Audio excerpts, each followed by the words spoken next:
Suara Kebenaran pada Senin, 8 Mei 2023 berjudul Iman yang Bernilai. Dalam perjalanan hidup kita ini, pasti ada masa-masa di mana Tuhan seakan-akan tidak hadir. Seakan-akan Tuhan tidak nyata. Sementara keadaan kita tidak berbeda dengan orang-orang di luar Tuhan.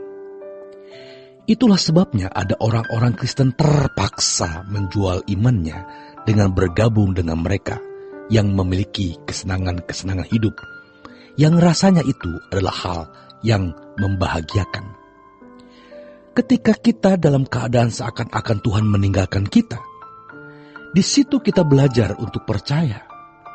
Di situ kita diberi Tuhan kesempatan untuk belajar percaya. Kalau keadaan serba baik, mukjizat nyata, Allah hadir menyatakan kemuliaannya dalam berbagai karunia roh, maka mudah sekali seseorang menaruh percayaan kepada Tuhan.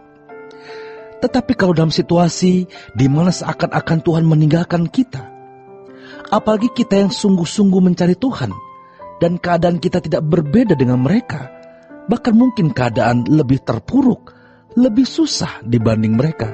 Sejatinya di sini Tuhan menguji keteguhan hati kita, kesetiaan iman kita kepada Tuhan. Jangan menjadi kendor, jangan menjadi lemah, tetapi kita harus tetap kuat di dalam Tuhan. Dengan kekuatan dari Tuhan, kita pasti sanggup melewati berbagai pergumulan hidup yang harus kita lalui. Di situ ada banyak pelajaran rohani yang kita dapat. Jadi, ketika kita dalam satu keadaan di mana seakan-akan Tuhan meninggalkan kita, tetapi kita harus tetap menaruh percaya kita kepada Tuhan. Kita menjalani hidup, kita menjalani tanggung jawab, seakan-akan Tuhan tidak campur tangan, Tuhan tidak tolong.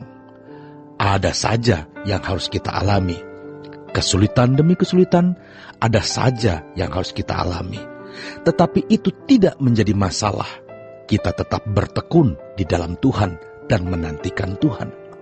Itulah artinya menantikan Tuhan. Tuhan, aku menanti-nantikan Engkau dalam kasus rumah tanggaku, dalam kasus ekonomi, dalam kasus keluarga kami. Aku bergantung kepadamu. Aku perlu Engkau, Tuhan. Hanya Engkau yang kuperlu.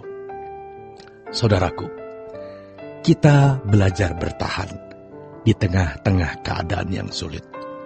Tuhan pasti akan menunjukkan kemuliaannya. Hal itu akhirnya mendidik kita untuk mempercayai Allah bukan pada saat situasi mendukung, seperti adanya kebangunan rohani, kesembuhan, dan mukjizat lain, melainkan dalam segala situasi di mana tidak ada mukjizat, tidak ada hal yang spektakuler terjadi di gereja, namun kita tetap percaya bahwa Tuhan beserta kita, Tuhan bersama kita. Jangan hanya pada waktu ada mukjizat KKR, lalu ada pernyataan kuasa roh Allah, baru kita berkata Allah ada di sini. Justru saudaraku, iman kita menjadi bernilai ketika kita beriman kepada Tuhan dalam situasi yang sulit untuk mempercayai bahwa Tuhan itu ada. Kita justru dilatih memiliki iman di tempat di mana orang menolak iman, menolak Yesus. Kita di situ justru bersaksi. Orang boleh pakai cara hidup bagaimanapun, nyaman dan bahagia dengan cara hidup apapun, tetapi kita tidak boleh terbawa oleh cara dan gaya hidup mereka. Kita memiliki cara dan gaya hidup sebagai anak-anak Allah yang berbeda, yang tidak sama. Dan kita tetap bertahan dalam cara dan gaya hidup anak-anak Allah, walaupun kelihatannya sama dengan mereka. Bahkan mereka bisa lebih sukses, lebih maju, lebih berhasil, tetapi kita tetap percaya kepada Tuhan. Situasi-situasi yang sulit untuk mempercayai bahwa Allah itu ada dan hidup, justru kita kenakan untuk menjadi pelatih kita dalam beriman kepada Tuhan. Sebab kita percaya pasti nanti di akhir pergumulan hidup kita pasti melihat kemuliaan Allah. Tidak mungkin tidak ada kemuliaan Allah.